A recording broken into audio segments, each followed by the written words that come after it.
Waves media తెలుగుకి స్వాగతం. జోగులాంబ గద్వాల జిల్లా కేంద్రంలోని కాకతీయ టెక్నో స్కూల్లో బుధవారం ఫుడ్ ఫెస్టివల్ నిర్వహించారు. విద్యార్థులు పాఠశాల దగ్గరే స్వతహాగా ఆహార పదార్థాలను తయారు చేశారు. బయట జంక్ ఫుడ్ తినటం వల్ల కలిగే అనర్థాలను నివారించేందుకు సత్వరగా ఇంటి వద్దనే వారి తల్లిదండ్రులు తయారు చేసే ఆహార పదార్థాలు విద్యార్థులు భుజించాలనే విధంగా ఫుడ్ ఫెస్టివల్ ఏర్పాటు చేసినట్టు పాఠశాల డైరెక్టర్ శ్రీకాంత్ జోషి తెలిపారు. ఈ సందర్భంగా వివిధ రకాల ఆహార పదార్థాలను తయారు చేయగా విద్యార్థులు వారి తల్లిదండ్రులు వాటిని రుచి చూసి సంతృప్తి వ్యక్తం చేశారు. Good morning everyone. This is our tea. We are making sweet balls. This is very healthy dish and it's very sweet. It has low calories and it is very tasty. It's less in sugar, so it is tasty than all the sweets and it is not making of maida or any kind of flour. This is a pure grain flour, so this is very tasty. You should taste it and you should try it at home also. So దాన్ని నివారించాలని, పిల్లలు యాక్టివ్గా ఉండి హెల్తీగా ఉండాలనే ఉద్దేశంతో so healthy ఫుడ్ని ఎలా prepare చేసుకోవాలి, టేస్ట్గా ఎలా చేసుకోవాలని సో టీచర్స్తో కలిసి పిల్లలే తయారు చేసేటట్టుగా మేము ఈ ప్రోగ్రామ్ అరేంజ్ చేశాము.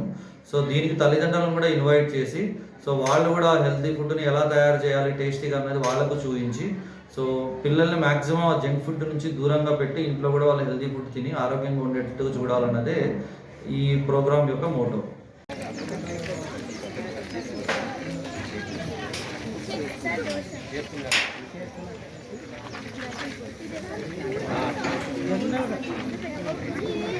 ఏం తయారు చేస్తున్నారు?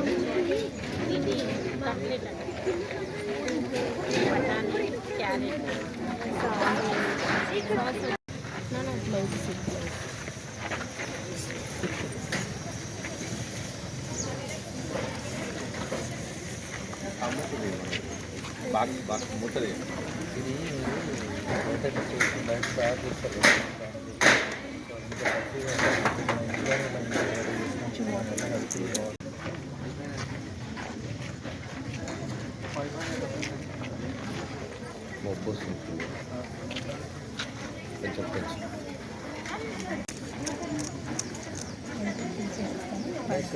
ఇక్కడ ముందు అందరికీ నమస్కారం. నా పేరు శ్రీకాంత్ జోషి. నేను కాకతీయ పాఠశాల డైరెక్టర్. ఈరోజు మా పాఠశాలలో ఫుడ్ ఫెస్ట్ని అరేంజ్ చేయడం జరిగింది. దీని యొక్క మెయిన్ ఉద్దేశం పిల్లలు జంక్ ఫుడ్ అనేది వదిలేసి క్వాలిటీ అండ్ హెల్తీ ఫుడ్ను తినాలన్నది, ఆ అవగాహన కల్పించాలనే ఉద్దేశంతో ఈ కార్యక్రమాన్ని చేస్తున్నాము. సో ఈరోజు మనం చూసుకున్నట్టయితే చాలామంది పిల్లలు బయట జంక్ ఫుడ్ని ఎక్కువగా తింటున్నారు. సో దాని నుంచి పిల్లలు మేము స్కూల్లో కూడా చూస్తున్నాము, కడుపు నొప్పి, తర్వాత ఎక్కువ హెడేక్స్ అని రావడము, అన్నెసరీ సిక్ అయిపోవడం. ಫುಲ್ ಎಂಜಾಯ್ ಮಾಡ್ತಾರೆ.